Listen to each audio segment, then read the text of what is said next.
Bismillahirrahmanirrahim. Assalamu alaikum wa rahmatullahi wa barakatuhu to all my dear students and viewers. I hope that you all will be fine. As you know that this is our English class, and today we are going to discuss the exercise of unit number 3, in which we will discuss the following main points. These are the reflexive pronoun, indefinite pronoun, interrogative pronoun. So before starting this topic, before starting our today's lecture, I'm going to ask few things from you concerning to that topic.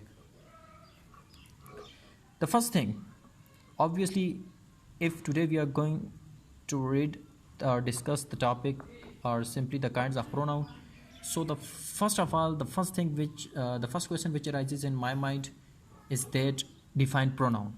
How you'll define pronoun? So if there is any student who is having any sort of difficulty or problem that he can't define pronoun, for him I'm writing few examples: he, she, I, we, you, they, it, etc.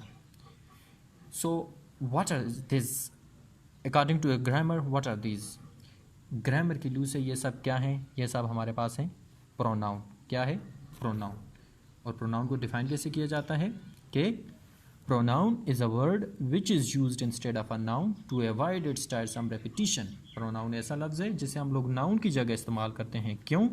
To avoid its tiresome repetition. किसी भी लफ्ज़ के बार बार आने को या किसी भी noun के बार बार आने को नज़रअंदाज करने के लिए हम लोग जो लफ्ज़ इस्तेमाल करते हैं उसे हम लोग pronoun बोलते हैं.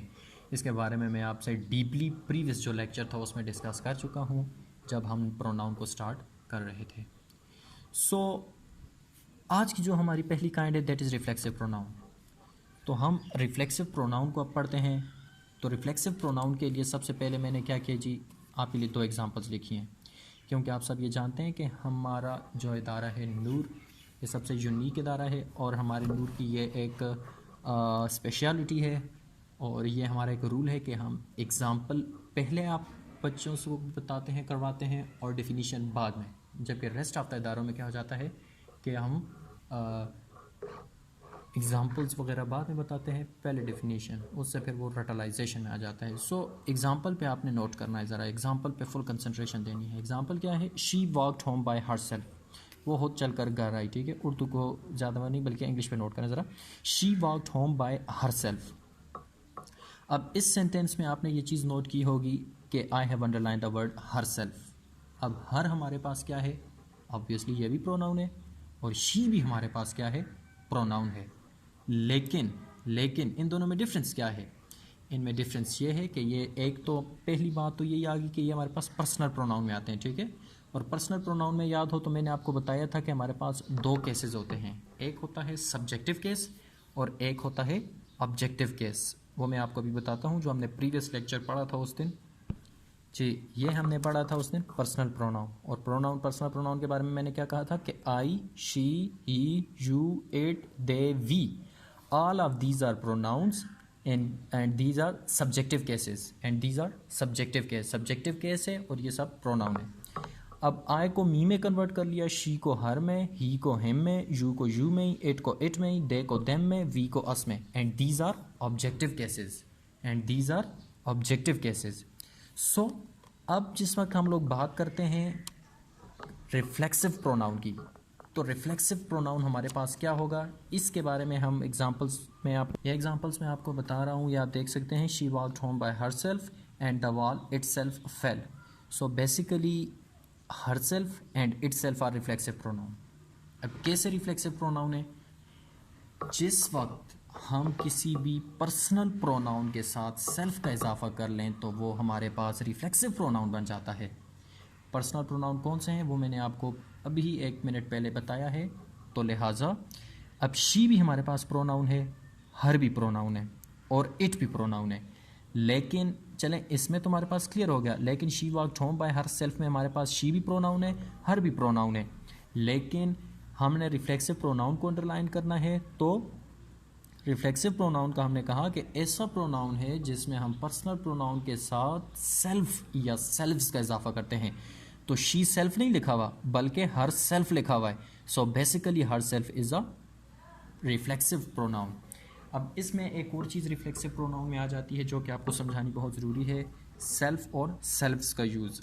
सेल्फ और सेल्फ्स के यूज़ के बारे में आपको बताता जाऊं कि सेल्फ का इस्तेमाल हम लोग करते हैं सिंगुलर के लिए, जैसा कि देखें she walked home bye her self, अब अकेली लड़की है, ठीक है। सो बेसिकली इस वजह से उसने सेल्फ यूज़ किया है, ठीक है। शी हमारे पास सिंगुलर नाउन है, एक के लिए यूज़ हो रहा है, ठीक है, एक लड़की के लिए, तो शी आ गया, सॉरी सेल्फ आ गया। लेकिन अगर हमारे पास वी हो गया या इस तरह का कोई भी हो गया, प्लूरल नाउन आ गए, तो फिर हम लोग क्या करते हैं, प्लूरल के साथ सेल्फ्स का इजाफा करते हैं, प्लूरल के साथ सेल्फ्स का इजाफा करते हैं। So basically in the first and in the second sentence, in the first sentence herself and in the second sentence itself is the reflexive pronoun. So now let's see what they are going to define or how they are going to define the reflexive pronoun. In the reflexive pronoun they are going to tell us that reflexive pronouns are formed by adding self to a personal pronoun. Reflexive pronoun हमारे पास ऐसे pronouns होते हैं जिनमें हम personal pronoun के साथ self का इजाफा करते हैं और वो रिफ्लेक्सिव प्रोनाउन बन जाते हैं। अब इसको मैं मज़ीद आपके लिए डिफ़िकल्ट नहीं कर रहा, बल्कि आसानी से आसान वर्डिंग में क्लियर कर रहा हूँ कि आपने माइंड में रखना है कि रिफ्लेक्सिव प्रोनाउन हमारे पास ऐसा प्रोनाउन होता है जिसमें हम पर्सनल प्रोनाउन के साथ सेल्फ या सेल्फ्स का इजाफा करें तो वो रिफ्लेक्सिव प्रोनाउन बन गया। मिसाल के तौर पर, for example, myself, ourselves, yourself, himself. So basically all of these are reflexive pronouns. The next thing, they are used for two purposes. अब reflexive pronoun का मैं clear कर रहे हैं कि ये किन दो मकासद के लिए इस्तेमाल होता है, कौन से ऐसे दो मकसद हैं जिनकी वजह से हम reflexive pronoun को इस्तेमाल करते हैं। First one, to show that the person or thing does something to himself or itself. या सिंपल यूँ बोल समझें, to show that the person does something to himself, ये बताने के लिए कि that the person does something to himself, कि किसी शख्स ने खुद के साथ ये कोई काम खुद किया है, ठीक है, खुद के साथ कुछ किया या कोई काम खुद किया है। For example, he hurt himself, उसने अपने आप को नुकसान पहुंचाया। ही हर्ट हिमसेल्फ, उसने अपने आप को नुकसान पहुंचाया। अब इसमें जो हमारे पास अंडरलाइन किया गया वर्ड है, अब इसमें आप लोग ये नोट कर सकते हैं, ही भी प्रोनाउन है, हिम भी प्रोनाउन है, ही सब्जेक्टिव केस है, हिम ऑब्जेक्टिव केस है। लेकिन इसमें हमारे पास अगर उसने पूछा कि रिफ्लेक्सिव प्रोनाउन कौन सा है, तो आप लोग ये देखेंगे कि सेल्फ किसके साथ ऐड है, आया वो सब्जेक्टिव केस के साथ है या ऑब्जेक्टिव केस के साथ है। वो ऑब्जेक्टिव केस के साथ आ गया है सेल्फ, तो ऑब्वियसली रिफ्लेक्सिव प्रोनाउन हो जाएगा हिमसेल्फ।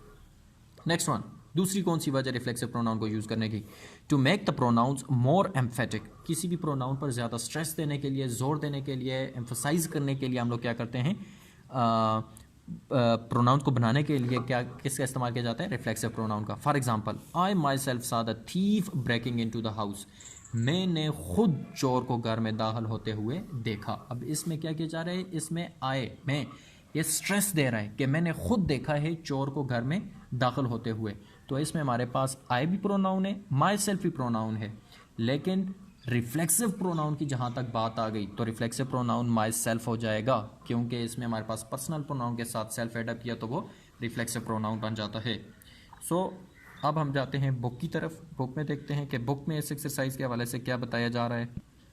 बुक का पेज नंबर 29 ओपन कीजिए, पेज नंबर 29, और पेज नंबर 29 पे रिफ्लेक्सिव प्रोनाउन। अब हम देखते हैं कि हमें क्या बताया जा रहा है बुक में। रिफ्लेक्सिव प्रोनाउन के बारे में बता रहा है कि reflexive pronouns are pronoun, reflexive pronoun हमारे पास ऐसे प्रोनाउन होते हैं that refer back to the subject of the sentence, that refer back to the subject of a sentence, जो कि किसी भी सेंटेंस के सब्जेक्ट को ताल्लुक उसका जाहिर करते हैं, रेफर बैक ताल्लुक वगैरह जाहिर करना।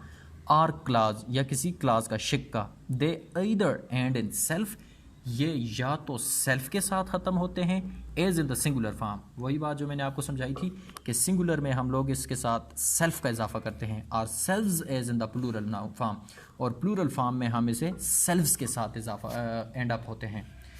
आगे सिंगुलर और प्लूरल केसेस में आपको क्लियर कर रहा है कि क्या है। सिंगुलर में आ गया myself, yourself, himself, herself, itself, और प्लूरल में ourselves, yourself, them सेल्फ्स।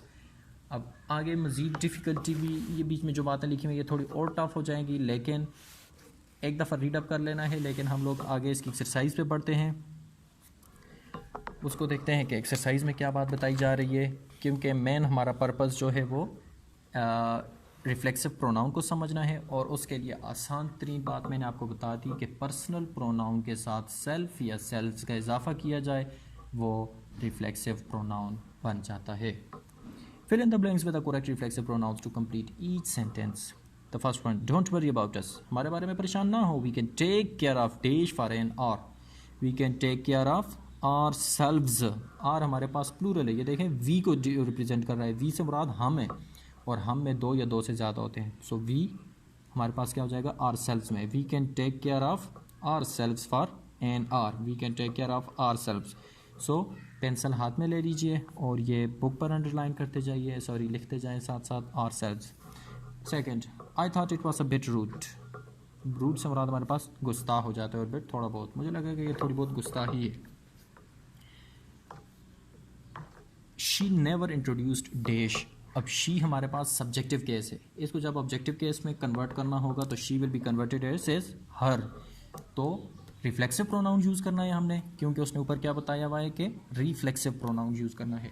तो रिफ्लेक्सिव प्रोनाउन के लिए हम लोग क्या कर लेंगे, हर के साथ सेल्फ का इजाफा कर लिया. तो क्या बन जाएगा, she never introduced herself. उसने अपना कभी तारफ़ नहीं करवाया. Third one, you shouldn't blame dash for the accident. You shouldn't blame yourself. You shouldn't blame yourself. अब यू सब्जेक्टिव है तो ऑब्जेक्टिव केस में कन्वर्ट करके यूर सेल्फ हो जाएगा. ठीक है. Fourth, since long they have not enjoyed themselves so much. They को कन्वर्ट कर लिया. दे सब्जेक्टिव केस है. जब ऑब्जेक्टिव केस में गया तो क्या हो जाएगा, देम हो जाएगा. और देम से मुराद हमारे पास प्लूरल नाउन है, ज़्यादा हैं, तो क्या हो जाएगा, selves. They sorry since long they have not enjoyed themselves so much. Fifth one, we bought dash something to eat. We हमारे पास वही वाली बात है. ये ऊपर आप देख सकते हैं फर्स्ट वन में कि वी सब्जेक्टिव केस है. जब ऑब्जेक्टिव में गया तो आर. यहाँ पर वी सब्जेक्टिव केस है, ऑब्जेक्टिव में गया तो आर. शी सब्जेक्टिव केस है, ऑब्जेक्टिव में गया तो हर. यू सब्जेक्टिव केस है, ऑब्जेक्टिव केस में गया तो यूर. और दे सब्जेक्टिव केस है, ऑब्जेक्टिव में गया तो देम. ये पर्सनल प्रोनाउन आता है जो कि मैंने आपको उस दिन समझाया है. इस वजह से मैं इस पर बार बार स्ट्रेस नहीं दे रहा, क्योंकि आपको मैं ऑलरेडी एक पूरे लेक्चर में समझा चुका हूँ. So we brought ourselves something to eat. ये बुक पर ये आपने लिख लेना है. इसके बाद हम लोग अगले पेज पे जाते हैं. बुक के ही पेज नंबर 30 पे जाएं और देखते हैं कि पेज नंबर 30 पे हमें क्या बता रहा है. 30 पे हमें बता रहा है कि क्वेश्चन से पहले बोल रहा है कि डू यू रिमेंबर, क्या आपको याद है कि हु का इस्तेमाल हम लोग कब करते हैं क्वेश्चन में, जब पीपल लोगों के बारे में बात की जा रही हो. ठीक है, लोगों के बारे में हो रही हो कोई भी डिस्कशन वगैरह या कुछ भी, तो हु का इस्तेमाल होता है क्वेश्चन में. जब पोजेशन मलकियत का इस्तेमाल हो, जब पोजेशन मलकियत की बात की जा रही हो, तो तब हम लोग हुज़ का इस्तेमाल करते हैं. जैसे हुज़ कार इज़ दिस, ये किसकी कार है. तो बेसिकली इसका आंसर जब दिया जाएगा तो आंसर पे आपने नोट करना है ये मेरी कार है. It means it shows possession, ownership. तो तब हम लोग हुज़ का इस्तेमाल करते हैं पोजेशन के लिए. Next one, things. थिंग्स का इसके लिए हम लोग व्हाट का इस्तेमाल करते हैं क्वेश्चंस में. ठीक है. टू चूज़, जब किसी चीज़ का इंतखाब करना हो, दो या दो से ज़्यादा हो, उनमें से इंतखाब वगैरह करना हो तो विच का इस्तेमाल करते हैं. और अगर इसी तरह नाउन्स के साथ हम लोग व्हाट और विच का इस्तेमाल करते हैं क्वेश्चंस के लिए. ठीक है. अब ऊपर क्या बोल रहा है कि reorder the words to make a sentence. जुमला बनाने के लिए आपने क्या करना है, दोबारा इनको तरतीब देना है. First one, what afraid of you are. Pencil आपके हाथ में होनी चाहिए. ऊपर 1 2 3 4 5 भी लिखें और साथ में नीचे पूरा सवाल भी. सो सवाल बन जाएगा what afraid you are. What are you afraid of. अब 1 2 3 4 5 ऊपर मेंशन किया हुआ है, वीडियो में आप देख सकते हैं और साथ में मैं बोल भी रहा हूँ. तो what are you afraid of. Second, train on you did which come. On which train did you come? Question mark. Third one, who against playing they are. ये they नहीं होगा बल्कि इसे आप लोग बुक पर ही अपने करेक्शन कर लें. That word is them. That word is them. So who are playing against them. Who are playing against them. Fourth one, who she does of remind you. So question will be who does she remind of you. Who does she remind of you. Fifth one, kind you'll read books of to what do. What kind of books do you read. अब इसमें to हमारे पास नहीं बन रहा है. ठीक है, sense में ही नहीं आ रहा है. What kind of a books do you read. आप किस किस्म की किताबें पढ़ते हैं. अब बुक्स की बात हो रही है तो ये ऑब्वियसली नाउन है. ठीक है. और ऊपर what does she who does she remind of you, who people persons को याद किया जा रहा है तो पीपल के लिए हु, ठीक है। सो ये आपने बुक पर ही करना है। नेक्स्ट वन हमारे पास आ जाते हैं जी इंडेफिनिट प्रोनाउन। इंडेफिनिट प्रोनाउन में हम लोगों ने सबसे पहले एग्जांपल्स लिखी जी। एग्जांपल क्या लिखी, एवरीबॉडी एंजॉयड द पार्टी, हर किसी ने पार्टी को बहुत ज़्यादा एंजॉय किया। I open the door but there was no one, मैंने दरवाजे को खोला लेकिन वहाँ पर कोई भी नहीं था। अब इनमें मैं आपको क्लियर कर लूँ कि एवरीबॉडी और नो वन हमारे पास क्या है, इंडेफिनिट प्रोनाउन है। अब क्वेश्चन ये उठता है कि ये दोनों इंडेफिनिट प्रोनाउन कैसे हैं, कैसे हमें पता चला कि ये इंडेफिनिट प्रोनाउन है। अब आगे हम लोग जाते हैं इनकी तफसील में, डिटेल में जब हम गए तो indefinite pronouns do not refer to any person और thing in a particular. Indefinite pronoun हमारे पास ऐसे प्रोनाउन होते हैं जो किसी भी शख्स या चीज़ को, किसी खास शख्स या चीज़ के बारे में बात नहीं की जाती, जिसमें यानी कि पार्टिकुलर पर्सन के बारे में बात नहीं की जाती। They refer to them in a general way, आम तौर पर बात की जाती है उनके बारे में। फॉर एग्जाम्पल देखें, one should preserve one's honour, here one does not refer to some particular person. बोल रहा है कि इस जुमले में आप नोट करें कि वन हमारे पास इससे मुराद किसी बंदे का नहीं है, कोई भी हो सकता है। फॉर एग्जांपल मैं ये बोलूँ कि वन शुड वर्क हार्ड, ठीक है, सिंपल, इससे भी easy word, one should work hard, कि शख्स को या किसी को बहुत ज़्यादा मेहनत करनी चाहिए। वर्क हार्ड का मतलब हो गया मेहनत करना, ठीक है, काम करना, सो उसे मेहनत करनी चाहिए। अब यहाँ पर अगर कोई ये कहे कि वन से मुराद मेरा कोई एक स्टूडेंट है, तो it doesn't mean that I am focusing on any particular student, कि मैं किसी एक स्टूडेंट को कह रहा हूँ, बल्कि यहाँ पर इससे मुराद हमारे पास जनरली है, ठीक है, कोई भी हो सकता है। मैं आपका भी कह सकता हूँ, मैं किसी और स्कूल के बच्चे का भी कह सकता हूँ, मैं किसी आउटसाइडर का भी कह सकता हूँ, ठीक है। So some commonly used indefinite pronouns are one, none, any, anybody, everybody, some, neither, etcetera. अब बुक में देखते हैं कि इसके हवाले से क्या बात की जा रही है, इंडेफिनिट प्रोनाउन के बारे में क्या कह रहे हैं, हमें बुक में ज़्यादा ईजीली क्लियर किया जाएगा कि we use indefinite pronouns, we use indefinite pronouns to refer to people or things without saying exactly who or what they are। वही बात जो मैंने आपसे अभी कही थी कि exactly हम नहीं कहते, हम नहीं बताते कि कौन है या किसके बारे में बात की जा रही है, लेकिन we use pronouns ending in body or one for people, body या one का इस्तेमाल करते हैं हम लोगों के लिए, and pronouns ending in thing for things, और इन्हीं के साथ हम लोग जिस वक्त थिंग का इजाफा कर लिया तो वो चीज़ों के लिए इस्तेमाल करते हैं। जैसा कि आप लोग देख सकते हैं, समबॉडी, समवन, ये लोगों के लिए, समथिंग चीज़ के लिए, एनीबॉडी, एनीवन लोगों के लिए, एनीथिंग चीज़ के लिए, नोबॉडी, नोवन लोगों के लिए, नथिंग चीज़ के लिए, एवरीबॉडी, एवरीवन इंसानों के लिए, लोगों के लिए, एंड एवरीथिंग चीज़ों के लिए। Example, everybody enjoy the party, हर एक ने पार्टी को बहुत ज़्यादा एंजॉय किया। अब इसमें एवरीबॉडी हमारे पास क्या हो जाएगा, इंडेफिनिट प्रोनाउन हो जाएगा, क्योंकि एवरीबॉडी में मुराद ये नहीं है कि किसी एक की बात की जा रही है, बल्कि जनरली कहा जा रहा है कि सब ने पार्टी को बहुत ज़्यादा एंजॉय किया। I open the door but there was no one, मैंने दरवाज़ा खोला लेकिन बाहर कोई नहीं था। अब नो वन हमारे पास ये भी क्या है, इंसानों के लिए, लोगों के लिए। So I open the door but there was no one, मैंने दरवाज़ा खोला लेकिन वहाँ कोई नहीं था। नो वन हमारे पास किसको रिप्रेजेंट कर रहा है, पर्सनस को, ठीक है। सो ये indefinite pronoun, and it was a clear day, ये एक शफाफ दिन था, क्लियर दिन था, वी कुड सी एवरीथिंग, हम हर चीज़ देख सकते थे। अब यहाँ पर एवरीथिंग ये चीज़ के लिए, थिंग के लिए, ठीक है, and that is a indefinite pronoun. Moving towards the next page, page number 31। Fill in the blanks with the correct indefinite pronouns to complete each sentence. और है कि इंडेफिनिट प्रोनाउन को यूज़ करके आपने क्या करना है, जुमला मुकम्मल करना है। First one, the fridge is empty, fridge खाली थी। वी नीड, खाली है, we need to buy dish for dinner tonight, we need to buy something, हमें कोई चीज़ खरीदनी चाहिए, थिंग है तो सम के साथ थिंग का एड अप कर लिया, so something. I've left my wallet at home, मैं अपना बटुआ घर में भूल आया हूँ। Can dash lend me a bit of money, can someone, इसमें हमारे पास क्या आ जाएगा, कैन समवन, क्या मुझे कोई थोड़ी सी रकम उधारी दे सकता है। Third one, Ismail is a really popular manager, Ismail वाकई एक बहुत मशहूर मैनेजर है। Dash likes and respects him, everyone या एवरीबॉडी, ठीक है, everyone likes and respects him, हर कोई उसकी बहुत इज्जत करता है और उसे पसंद करता है। I went to the Bashir house this morning, इस सुबह मैं बशीर के घर गया, but there was no one at home, लेकिन वहाँ पर घर पर कोई नहीं था, there was no one.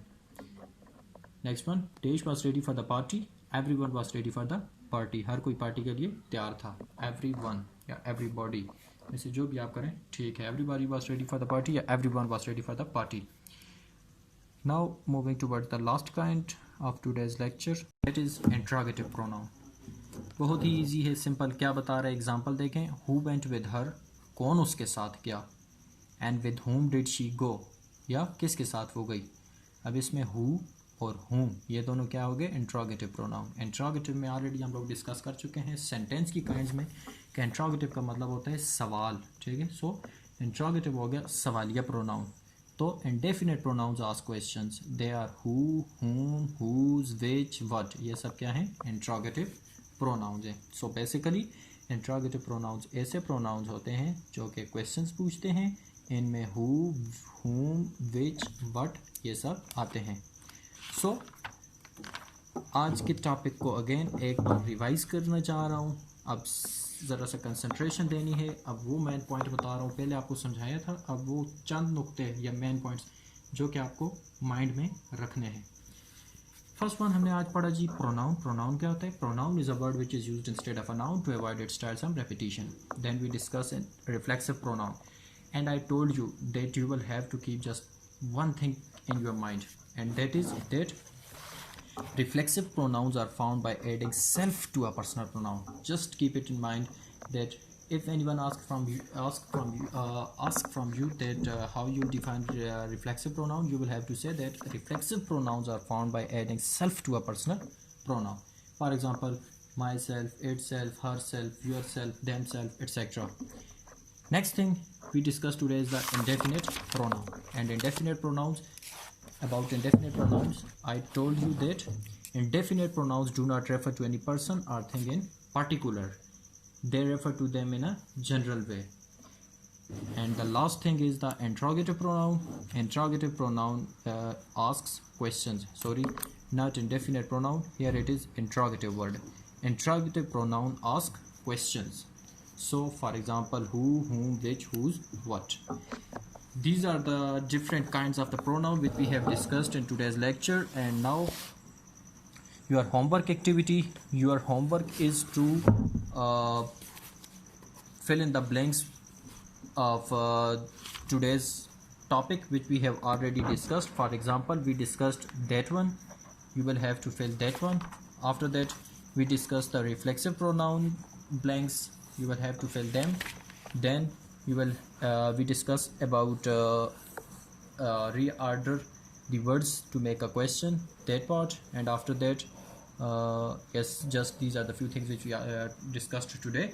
So your homework, your written homework is to write these sentences, these questions on your rough on your online register work.